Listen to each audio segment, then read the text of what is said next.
தமிழ் இணைய வழி தேர்வு வலைவழி மாணவர்களுக்கு இனிய வணக்கம். 10 மற்றும் 12ஆம் வகுப்பு இணைய வழி தமிழ் தேர்வினை தொடர்ந்து 11ஆம் வகுப்பு தமிழ் இணைய வழி தேர்வுக்கான வினாக்கள் உருவாக்கப்பட்டுள்ளது. இத்தேர்வானது தமிழ்நாடு அரசு பணியாளர் தேர்வாணையம் நடத்தும் டிஎன்பிசி குரூப் 2 குரூப் 4 தேர்வு எழுதும் மாணவர்களுக்கு பயன்படும் வகையில் வினாக்கள் உருவாக்கப்பட்டுள்ளது. டிஎன்பிசி குரூப் 2 குரூப் 4 எழுதும் மாணவர்கள் இத்தேர்வினை பயன்படுத்தி அதிக மதிப்பெண்களை பெற வாழ்த்துக்கள். மேலும் ஆசிரியர் தேர்வாணையம் நடத்தும் தகுதி தேர்வு தாள் 1 மற்றும் 2 எழுதும் மாணவர்களுக்கு பயன்படும் வகையில் இவ்வினாக்கள் உருவாக்கப்பட்டுள்ளது. டிஎன்பிசி டிஆர்பி போட்டித் தேர்வாளர்கள் வெற்றி பெறுவதற்கு இத்தேர்வு உறுதுணையாக அமையும். 11ஆம் வகுப்பு மாணவர்கள் பொதுத் தேர்வில் அதிக மதிப்பெண்கள் பெற இத்தேர்வு உறுதுணையாக அமையும். இத்தேர்வுக்கான இணைப்பில் சென்றால் பின்வரும் வினாக்கள் இடம்பெற்றிருக்கும் தேர்வினை எழுதி அதிக மதிப்பெண்கள் பெற வாழ்த்துக்கள். 11ஆம் வகுப்பு தமிழ் இணைய வழி தேர்வுக்கான இணைப்பில் சென்றால் உங்களுடைய மின்னஞ்சல் முகவரி, பெயர், பதவி,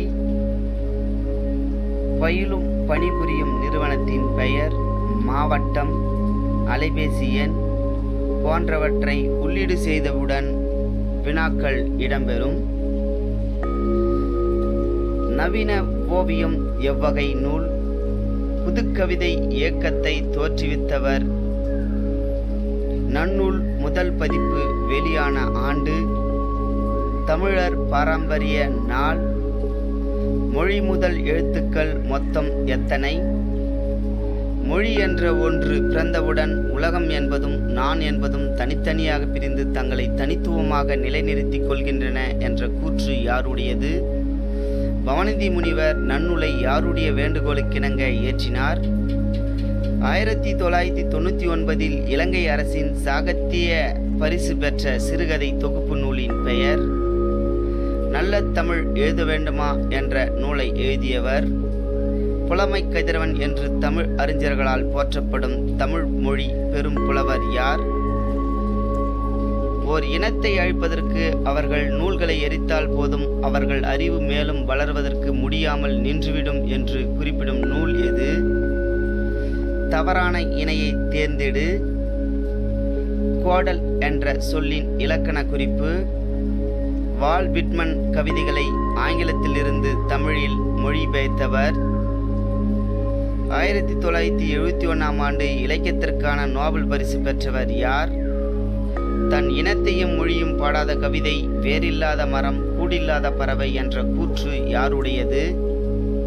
கவிதையை இயன்றவரை பேசுவது போல் எழுதுவதுதான் உத்தமம் என்றும் அதுவே மானுடத்துக்கு எழுத்தாளர் செய்யும் கடமை என்றும் கூறியவர் யார்? 2011ஆம் ஆண்டு மொழிபெயர்ப்பு நூலுக்காக சாகித்திய அகாதமி விருது பெற்ற நூல்? தொல்காப்பியத்தையும் அதன் உரையும் பின்பற்றி எழுதப்பட்ட இலக்கண நூல்? உயிர்வரின் உக்குரல் மெய்விட்டோடும் என்ற விதியும் உடல் மேல் உயிர் வந்து ஒன்றுவது இயல்பே என்ற விதிப்படி புணரும் சொல்? தவறான இணையை தேர்வு செய்க. விசா என்ற பிறமொழி சொல்லின் தமிழ்ச்சொல்? பிலோசபர் என்ற சொல்லின் கலைச்சொல்? திருக்குறளையும் திருவாசகத்தையும் ஆங்கிலத்தில் மொழிபெயர்த்தவர்? பாயிரமில்லது டேஷ் அன்றே போன்ற வினாக்கள் இடம்பெற்றிருக்கும். இத்தேர்வு குறித்து தங்களின் மேலான கருத்துக்களை பதிவு செய்தவுடன் நீங்கள் பெற்ற மதிப்பெண் திரையில் தோன்றும். இத்தேர்வினை இதுவரை 4262 மாணவர்கள் எழுதி பயனடைந்துள்ளனர். தேர்வுக்கான இணைப்பு டிஸ்கிரிப்ஷனில் கொடுக்கப்பட்டுள்ளது. தேர்வுக்கான இணைப்பை பகிருங்கள். தமிழ் இணைய வழி தேர்வு இவ்வலைவழி பக்கத்தை உங்கள் நண்பர்களுக்கும் உறவுகளுக்கும் பகிருங்கள். இவ்வலைவழி பக்கத்தை சப்ஸ்கிரைப் செய்யுங்கள். நன்றி.